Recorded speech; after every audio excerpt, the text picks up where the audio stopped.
Question 1 इत्तेफाक से सबके सेट अलग अलग आएंगे। इत्तेफाक से मेरा क्वेश्चन पहला फिजिक्स का खुला और फिजिक्स में मेरी बहुत ज़्यादा व्यवस्था नहीं है, कोई बात नहीं। ऊपर से देखते हैं कि यार ये मेरा नहीं पड़ा, छोड़ो, कॉन्फिडेंस नहीं लूज करना है। आप जिसमें गुड फील करते हो उस पर आ जाओ। मान लीजिए पहला दूसरा तीसरा नहीं है, चौथे पे आ जाओ। एवरेज बच्चे के साथ प्रॉब्लम क्या होती है, वो आ तो जाता है चौथे पे लेकिन मन अटकता है यहीं पर। ऐसा होता है, आपके जहन में वो कैलकुलेशन ऑटोमेटिक चल रही होती है। आपको लगता है पूरी दुनिया में एक आप ही है जिसको कोई क्वेश्चन नहीं है, बाकी सबने तो कर लिए होंगे। ऐसा नहीं सोचना। अगर पेपर आप नहीं कर पा रहे हैं तो राजस्थान में ऐसा कोई पैदा ही नहीं हुआ कि वो दूसरा पेपर कर ले। इस कॉन्फिडेंस को बना के रखो, भ्रमी से और बना के रखेंगे। पेपर को जब आप पढ़ें तो बहुत अच्छी एडवाइस दे रहा हूँ, अपना जो परमिशन लेटर आता है आपका, उस परमिशन लेटर को ऐसे कवर कर दो। पढ़ते समय सिर्फ मछली की आंख, वो एक ही क्वेश्चन मुझे देखना चाहिए। मैं वो पूरा पेपर ऐसे नहीं पढ़ूंगा, मुझे उसको छुपाना है क्योंकि अगले क्वेश्चन को भी मुझे उसी शिद्दत से अटेम्प्ट करना है। तो मैंने इस पेपर को एडमिट कार्ड लगा के छुपा लिया और केवल यही क्वेश्चन मैंने रीड किया। और क्वेश्चन रीड करते समय मेरे हाथ में पेन है या पेंसिल है, मैंने उसको अंडरलाइन किया, निम्नलिखित में से इसका सही उत्तर नहीं है, और इसको सर्किल कर दिया, हाईलाइट। क्योंकि ऐसे ही प्रश्न गलत होते हैं। आप इतनी जल्दी में थे, आपने उसको पढ़ा कौन सही है, वो पूछना चाह रहा है कौन सही नहीं है। दोनों में अंतर है, मार्जिनल डिफरेंस है। तो हम इसको इस तसल्ली से पेपर पढ़ें, फिर चारों ऑप्शन को देखिए। भले ही आप 100% श्योर हो गए पहले ऑप्शन में, 100% श्योर के बावजूद भी आप नीचे आइए, चारों ऑप्शन देके डिनाई करो। ठीक है क्या? पेपर को अटेम्प्ट करने का तरीका ये होता है कि जो फर्स्ट शॉट होता है आपका, यही सबसे इंपॉर्टेंट होता है। इस फर्स्ट शॉट में आपको 3 टाइप के क्वेश्चन मिलेंगे। एक जो आप पहली बार में कर दोगे, दूसरा जो हमारा पूरा खानदान आना है तो नहीं देखेंगे, जो हमारा है ही, जो हम पढ़ के ही नहीं है। तीसरा जिसमें मुझे लगता है कभी इधर कभी इधर 50-50%, तो आप पाएंगे पूरे पेपर का 25 से 30% तो आप यहाँ कर देंगे। इसका मतलब आप शानदार पोजीशन में हैं। ऐसा रहेगा आपके पास 5%, 1 से 5% पेपर जो आपको बिल्कुल नहीं आएगा। और ये सत्य है, बिल्कुल नहीं आएगा, चाहे आप कितने धुरंधर हो। कुछ तो आरपीएससी का भी तो वो अपना मनवाएगा ना यार, पेपर सेटर भी तो कहेगा वाह भाई। लोग उसको कहेंगे ना, अरे डॉक्टर साहब क्या पेपर बनाया आपने। यानी कि वो तब होगा जब कुछ क्वेश्चन ऐसे हों जो आपको नहीं आएंगे। 5% पेपर मानते हैं, 1 से 5 एक्सट्रीम लिमिट है, 1 से 2% कॉमन होता है। और ये सबसे ज़्यादा होते हैं।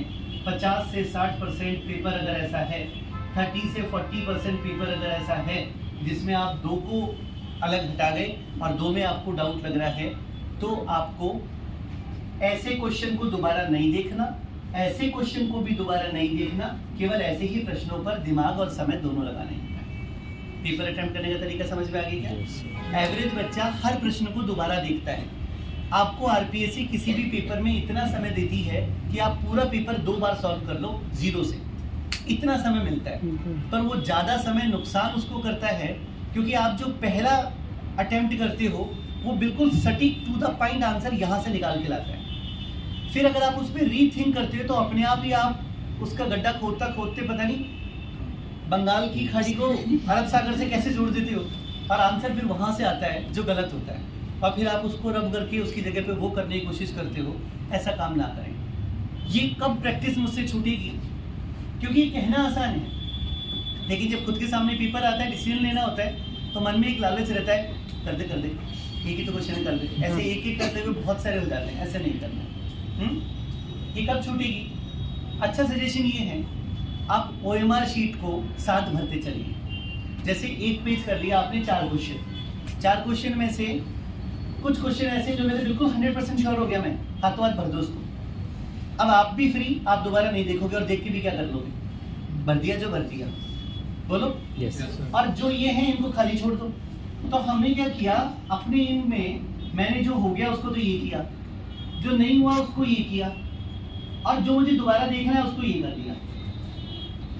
तो आप फ्री हो गए, आपका बर्डन फ्री हो गया, आपको पता पड़ गया सेकंड राउंड में मुझे कौन से क्वेश्चन देखने हैं। तो फिर आप केवल इन्हीं प्रश्नों पर तसल्ली से सोचिए, सोचने के और पेपर अटेम्प्ट करने के दो तरीके होते हैं। एक हो सकता है सोचते सोचते गोविंद की कृपा हो जाए, आपको ऐसे ही प्रश्न का आंसर मिल जाए, जो लगभग मुश्किल होता है। अगर ऐसा होता तो पहले ही आ जाता। तो फिर क्या करना चाहिए? एलिमिनेशन थ्योरी आरपीएससी में सबसे ज्यादा काम करती है, बहुत सारा। ये पैटर्न हमने यूपीएससी से सीखा। यूपीएससी में आप कितने भी धुरंधर हो, जब आप प्रीलिम्स में बैठते हो, चाहे आपने पिछली बार इंटरव्यू दिया हो, जब आप प्रीलिम्स में बैठते हो तो आपको फिर पूरे चांसेस होते हैं आउट भी हो सकते हो। हर बार पेपर ऐसा होता है कि कितना भी धुरंधर हो, 30% 40% से ज्यादा करता ही नहीं। बेस्ट है 30% तो आपको पेपर आता होगा। फिर सिलेक्शन कैसे होते हैं? 30% पे तो नंबर ही पूरे नहीं हो रहे। फिर आता है एलिमिनेशन थ्योरी, फिर आपका ज्ञान काम आएगा। ये ऑप्शन नहीं हो सकता, क्वेश्चन को रिलेट करो, ये ऑप्शन नहीं हो सकता।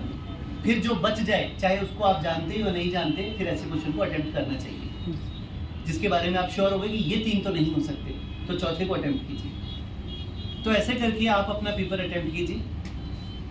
किसी भी स्थिति में, मैंने इतने सारे आरपीएससी के पेपर देखे, कभी भी मैंने ऐसा नहीं फील कर रहा कि कट ऑफ 90% गई हो गया, कभी भी नहीं जाती ना, 65 मैक्सिमम रहती है।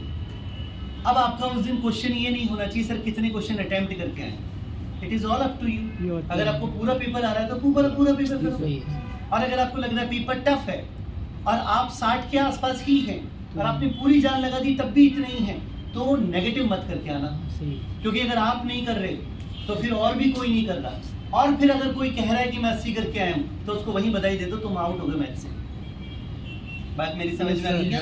अपने आप पे काबू रखना।